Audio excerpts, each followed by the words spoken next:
Būsto kreditas – tai ne tik sutartis su banku. Tai sprendimas, kuris 20-30 metų veiks tavo finansinę laisvę, ramybę ir kasdienybę. Dažniausiai žmonės pradeda nuo klausimo, kiek man duos bankas.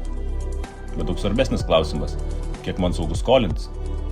Šiame 1 valandos ir 17 minučių seminare aš įskaidau būsto paskolos logiką paprastai ir aiškiai, žmonėms suprantama kalba.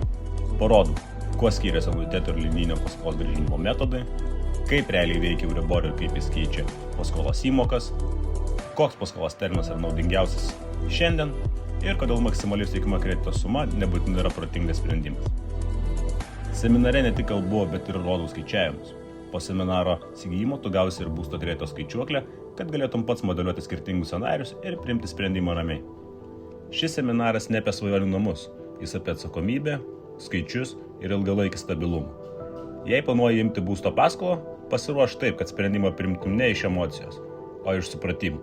Seminarą gali įsigyti paspaudęs mygtuką žemiau arba nuorodą video aprašyme.